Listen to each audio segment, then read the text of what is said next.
Good morning, good afternoon, good evening. आज हम लोग डिस्कशन करेंगे यूनिट 1 का जो पार्ट 2 है DSSB फिजिकल एजुकेशन का ऑफिशियल सिलेबस है, उसे उसकी सीरीज लेकर चल रहे हैं अपन। सो यूनिट 1 का आपका फिजिकल एजुकेशन कॉन्सेप्ट का पार्ट 1 कंप्लीट हो चुका है। अगर आपने पार्ट 1 नहीं देखा है तो डिस्क्रिप्शन बॉक्स में उसका लिंक मिल जाएगा, ज़रूर से देख लीजिएगा। बहुत ही ज़रूरी सवाल थे उसके अंदर। और आज जो अपन डिस्कशन करेंगे इसके बाद से आपकी यूनिट 1 कंप्लीट हो जाएगी। आपको अपने सिलेबस में यूनिट 1 से कुछ भी क्वेश्चन छूटा हुआ नहीं मिलेगा आपको, मतलब सिलेबस के अकॉर्डिंग यूनिट 1 के सारे इंपॉर्टेंट MCQs यहाँ पर मिल जाएंगे। सो नॉट टू वरी, बस पढ़ते जाइए। नेक्स्ट क्वेश्चन है, फुटबॉल प्रतियोगिता में सीनियर नेशनल ट्रॉफी का नाम है। सो फुटबॉल प्रतियोगिता में सीनियर नेशनल ट्रॉफी का नाम क्या है? करेक्ट आंसर है Santosh trophy. Option B is the correct answer. Move to next question, किस खेल क्रीड़ा को प्रारंभ में पूना के नाम से जाना जाता है? इनमें से कौन सा खेल है जिसे प्रारंभ में पूना के नाम से जाना जाता था? So correct answer is badminton. Option B is the correct answer. Question number 28, दिवसों की दृष्टि से कौन सा ओलंपिक आयोजन सर्वाधिक लेना पड़ा? इस सवाल का मतलब ये है कि कौन सा ओलंपिक कंपटीशन था जो बहुत ही लंबे ड्यूरेशन तक चला था। जनरली क्या होता है 16 टू 17 डेज, ये आपका रहता है ओलंपिक का ड्यूरेशन। आपके इतने टाइम तक ओलंपिक गेम्स चलते हैं। सो ये जो ओलंपिक था 1908 वाला, इसका करेक्ट आंसर है ऑप्शन बी 1908। सो ये जो ओलंपिक था ये आपका चला था 187 डेज के लिए। ठीक है, 187 डेज के लिए, मतलब कि 6 मंथ्स और 4 डेज।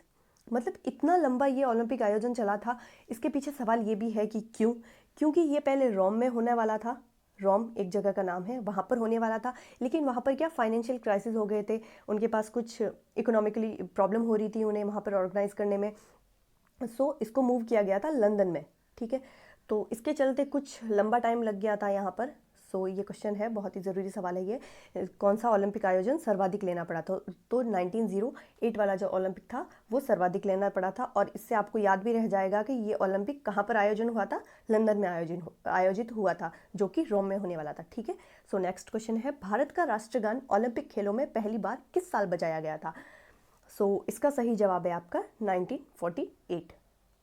नेक्स्ट क्वेश्चन, ओलंपिक खेलों में मेजबानी दी जाती है। ओलंपिक खेलों में मेजबानी किसे दी जाती है? सो इसका करेक्ट आंसर है आपका नगर को। Option C is the correct answer. Next question है, निम्न में से किस देश ने शारीरिक शिक्षा को स्वर्ण युग के रूप में महसूस किया? सो ये अपन हिस्ट्री में पढ़ते हैं, बहुत सही सवाल है। प्राचीन ग्रीस जो था उसने, मतलब उसके लिए ये एक गोल्डन एज था जो शारीरिक शिक्षा के लिए था। प्राचीन ग्रीस के लिए ये एक गोल्डन एज था। नेक्स्ट क्वेश्चन, प्राचीन ओलंपिक खेलों को समाप्त कर दिया गया। प्राचीन जो ओलंपिक्स है वो एंशिएंट ओलंपिक भी चलते हैं और अभी जो है अपने मॉडर्न ओलंपिक्स चल रहे हैं। सो जो एंशिएंट ओलंपिक्स थे उनको कब ख़त्म किया गया था ये पूछा है आपसे। सो इसका करेक्ट आंसर होगा 194 ईस्वी। ठीक है, इसका ऑप्शन डी सही है। नेक्स्ट क्वेश्चन, महिलाओं को ओलंपिक खेलों में भाग लेने की अनुमति मिली। सो जो वुमेन्स हैं उन्हें ओलंपिक में पार्टिसिपेट करने के लिए कब अनुमति मिली गई ये पूछा है आपसे। ये क्वेश्चन आपको बहुत बार देखने को मिल जाएगा और बहुत ही ज़रूरी सवाल है।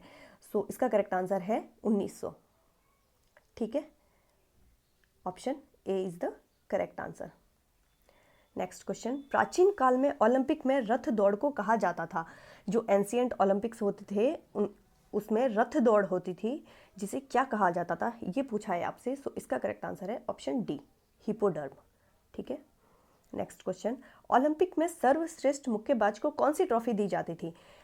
तो सर्वश्रेष्ठ मुक्केबाज को कौन सी ट्रॉफी दी जाती थी ये बताना है। सो इसका करेक्ट आंसर है option A, well walker trophy. और संतोष ट्रॉफी अपन ने पढ़ा था फुटबॉल प्लेयर्स को दी जाती है। ठीक है, क्वेश्चन नंबर 36, ओलंपिक का उद्घाटन करता है। ओलंपिक का उद्घाटन कौन करता है? जहाँ पे भी ओलंपिक ऑर्गेनाइज होता है वहाँ पर उद्घाटन कौन करता है इसका? सो करेक्ट आंसर है मेजबान देश का राष्ट्राध्यक्ष। Option D is the correct answer. Next question है, राष्ट्रमंडल खेल का प्राचीन नाम है। राष्ट्रमंडल खेल का प्राचीन नाम क्या है ये बताना है आपको। कॉमनवेल्थ, राष्ट्रमंडल को इंग्लिश में कॉमनवेल्थ कहते हैं। सो इस खेल का प्राचीन नाम है British Empire Games. Commonwealth word के बारे में आपको पता होगा, जितने भी ब्रिटिशर्स के अंदर जितने भी नेशंस थे, जितने भी जो अपना भारत था, USA था, ऐसे करके टोटल जितने भी देश थे वो सारे कॉमनवेल्थ के अंडर आते हैं। मतलब ब्रिटिशर्स की जब सत्ता छूटने लगी थी, तो उन्होंने सोचा कि मतलब एकदम से हम यहाँ से छोड़ के चले जाएंगे, इससे अच्छा है कि सारे लोग हमारे टच में बने रहे एटलीस्ट। तो इस वजह से ये संगठन बनाया गया था कॉमनवेल्थ। सो यहीं से नाम आपका ड्राइव होता है, कॉमनवेल्थ गेम्स, राष्ट्रमंडल खेल। ये कुछ एडिशनल इन्फॉर्मेशन थी जो ज़रूरी पता होनी चाहिए हमें कि राष्ट्रमंडल नाम कहाँ से आया, ठीक है। सो इसे ब्रिटिश एम्पायर गेम कहते हैं। नेक्स्ट क्वेश्चन, राष्ट्रमंडल खेलों के अध्यक्ष कौन है? सो राष्ट्रमंडल खेलों के अध्यक्ष कौन है इनमें से? So correct answer is Michael Fennell, ठीक है। नेक्स्ट क्वेश्चन, भारत ने राष्ट्रमंडल खेलों में पहली बार भाग लिया। सो भारत ने राष्ट्रमंडल खेलों में पहली बार भाग कब लिया, ये पूछा है आपको। सो इसका करेक्ट आंसर होगा 1934 लंदन में, ठीक है। मूव टू नेक्स्ट क्वेश्चन, राष्ट्रमंडल खेलों को प्रारंभ करने का श्रेय दिया जाता है। सो राष्ट्रमंडल खेलों को प्रारंभ करने का श्रेय किसे दिया जाता है? जे असलेट कूपर को। Move to next question, Commonwealth Games का मुख्यालय कहाँ है? अब आप लोगों को समझ आ गया होगा कि ये कॉमनवेल्थ गेम्स बहुत ही ज़रूरी है अपने लिए। इसके बहुत सारे सवाल बन रहे हैं, क्योंकि यहाँ से एक खेलों की जर्नी, बहुत प्यारी जर्नी शुरू हुई थी। जब जनरली सब लोग गेम्स खेलने लग गए थे, उससे पहले तो ब्रिटिश एम्पायर के अंडर थे सारे नेशंस, तो ब्रिटिशर्स का ही नाम चलता था। इसके बाद से सब देशों ने अपना अपना नाम यूज़ करना स्टार्ट किया। सो ये बहुत ही ज़रूरी है, आपको कॉमनवेल्थ के बहुत सारे क्वेश्चंस देखने को मिल जाएंगे।